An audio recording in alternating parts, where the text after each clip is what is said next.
Alright, magandang gabi po sa inyong lahat mga kababayan. Batang Maynila to it's. Ngayon po ay ginaganap ang 49th Metro Manila Film Festival Gabi ng Parangal. At bago natin banggitin itong nandito sa ating screen mga kababayan, ay banggitin muna natin yung lahat po ng mga nanalo dito sa Gabi ng Parangal. Sa mga oras na to mga kababayan, hindi pa po na-announce ang Best Actress in a Leading Role. So hanggang dito pa lang tayo sa Best Actor in a Leading Role. Yung Best Picture hindi pa rin po na-announce kasi hanggang ngayon po ay ginaganap pa itong Gabi ng Parangal. So daanan po natin mga kababayan itong mga nanalo po. Ay dito tayo sa Special Awards. Ang nanalo po sa Gender Sensitivity Award ay Becky and Badet. Ayan mga kababayan, yung Becky and Badet, ang bida po dyan ay si Eugene Domingo at si Pokwang. So ayan po, sila po ang nanalo ng Gender Sensitivity Award. Ang nanalo naman sa Best Float mga kababayan ay When I Met You in Tokyo. Ang mga bida dyan sa When I Met You in Tokyo ay sina Vilma Santos at Christopher De Leon. Ayan po, sila pong nanalo sa Best Float Award. Ang binabanggit ko lang mga kababayan, itong mga nanalo ng Special Awards, wala pa po yung talagang yung mga main acting awards. So, ang nanalo naman sa Manay Ichu Vera Perez Memorial Award, ang nabigyan po niya ay si Mother Liliu Monteverde. At ang nabigyan naman ng FPJ Memorial Award ay ito pa rin When I Met You in Tokyo ni Vilma Santos at Christopher De Leon. At ang nanalo ng Special Award God Puno Antonio Villegas Cultural Award ay ang Gomburza. Sino ba ang mga artista dyan sa Gomburza? Sa Gomburza ay sina Dante Rivero, Cedric Juan, Enchong D at Piolo Pascual. Ayan po ang nanalo ng God Puno Antonio Villegas Cultural Award. So dumako na tayo dito sa sa mga major awards.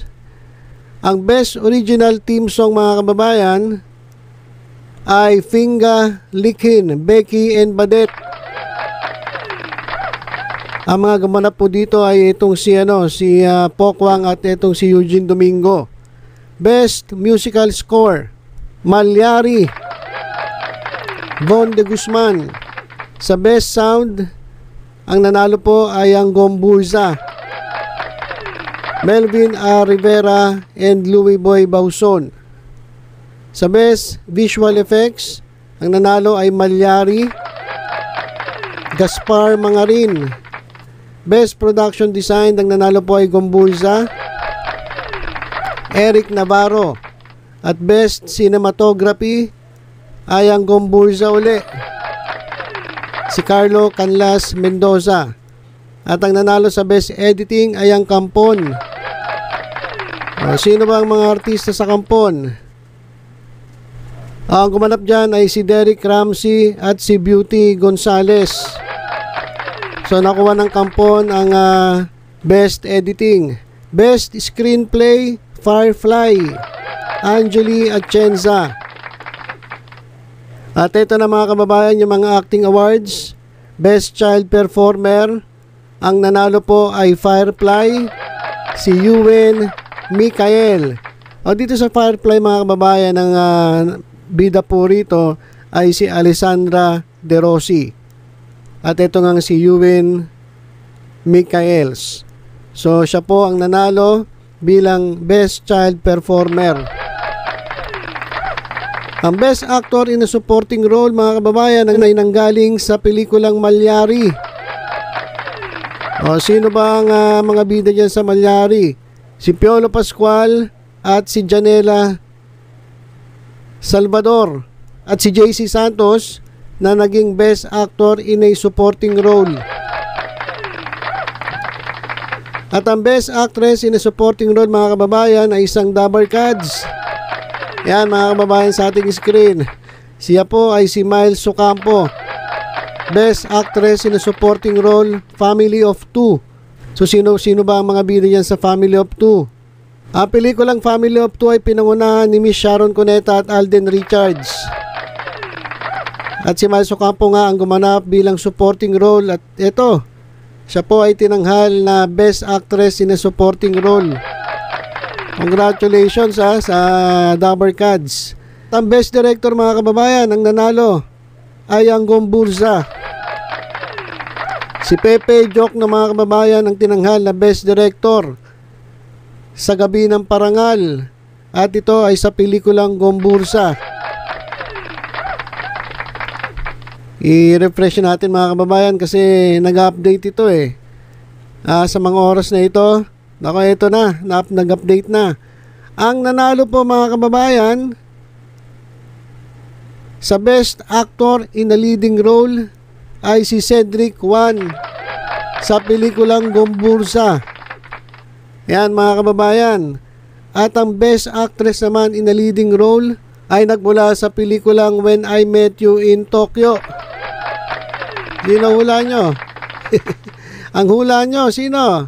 O, siya po ang Best Actress in a Leading Role ngayong Gabi ng Parangal 49th Metro Manila Film Festival. Walang iba kundi si Miss Vilma Santos.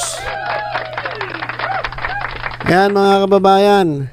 At ito na, Best Picture. Wala pa yung first, second, third. Bakante pa mga kababayan. Kasi hanggang ngayon po ongoing pa rin. Pero ito na-announce na yung fourth Best Picture. Ito nga yung When I Met You in Tokyo na pinangungunahan ni Miss Vilma Santos. So yung Best Picture, third place, second place, first place, wala pa po. Ayan mga kababayan, wala pa. Medyo abangan natin ito kasi re-refresh lang natin itong page na to para makita natin kung sino yung nanalo dito sa first, second, third Best Picture. Pero bago yan mga kababayan, syempre bilang isang legit Dabber Cats, marami pong natuwa kay Miles Ocampo. Congratulations kay Miles Ocampo. Siya po ang tinangal na Best Supporting Actress sa kanyang performance sa pelikulang Family of Two na pinangungunahan ni Miss Sharon Cuneta at Alden Richards. Masabi niya sa kanyang speech, sa lahat po ng hanggang ngayon ay naniniwala sa kaya ko, maraming salamat po. Ayun lang yung sinabi ni Miles Ocampo sa kanyang acceptance speech dyan sa MMFF Gabi ng Parangal. Kasama niya na nominate si Eugene Domingo, Alessandra De Rossi, Gloria Diaz at Janela Salvador. So congratulations congratulations dito kay Miss Miles Ocampo. At ito, magbasa lang muna tayo ng ilang mga comments bago natin alamin kung sino yung nanalo sa Best Picture third place. Wala pa po kasi, ina-update ko to para malaman natin ito nga nanalo. O yan, ito mga kababayan, lumabas na. Best Picture third place ay ang pelikulang Malyari. Ayan mga kababayan, natambida rito sa Malyari ay si Piolo Pascual at si Janela Salvador.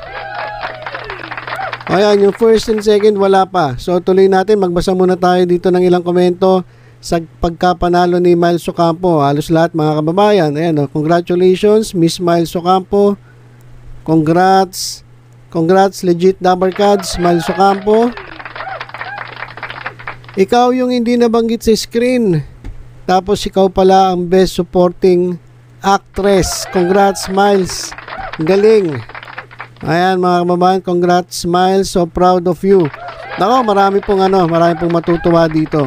Lalong-lalo na yung mga legit Dabber Cats. Kasi ito si Miles Ocampo, legit Dabber Cats to it's So hindi lang magaling mag-host, kundi magaling ding artista mga kababayan. Kung sabi ng ilan natin mga kababayan, deserve, congratulations.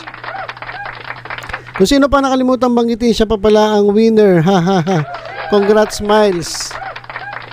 Alright, so tingnan natin kung sino yung nanalo Best Picture second place. Meron na ba? Ito, lumabas na mga kababayan. Ang Best Picture second place ay ang Gomburza. So ito na mga kababayan, nabangan na lang natin yung mananalo sa Best Picture first place. Sino ba hula nyo? Sino ang hula niya mga kababayan? Best Picture, first place. Kasi ang Best Picture, fourth place, When I Met You in Tokyo. Third place, Malyari. Second place, Gomburza. At itong first place, ito yung wala pa. Ayun na lang ang inihintay natin. At parang mga kababayan, parang pansin ko lang. Parang wala pang napanalunan kahit isa. Itong Rewind. Wala Ibig sabihin wala akong nakita kahit isang award, kahit sa special awards at dito sa major awards. Wala walang hindi nanalo ang Rewind ni Marian Rivera at ni Dingdong Dantes. Kasi itong pelikulang ito mga kababayan, marami nagsasabi napakaganda raw at nakakaiyak itong pelikulang Rewind. Pero pagdating dito sa Gabi ng Parangal, MMFF 2023, wala po silang napanalunan kahit isa man lang. Kahit special awards, wala. Talagang zero mga kababayan base dito sa nakita natin. Sa full list ng winners dito nga sa Metro Manila Film Festival 2023 Awards Night. So, nakakalungkot pero importante. Panalo naman sa panalo sa takilya itong Rewind. So ito na mga kababayan, lumabas na. Ang first place Best Picture mga kababayan ay ang pelikulang Firefly. So ito yung pelikula ni Alessandra De Rossi at ni Juan Micael. Yan mga kababayan, so congratulations sa Best Picture Firefly. At syempre dito kay Legit Double Card Smiles Ocampo, Best Actress in a Supporting Role. So yun lang mga kababayan, tutok-tutok lang sa Batang Maynila to. Sa iba mga updates, ingat po tayong lahat. God bless.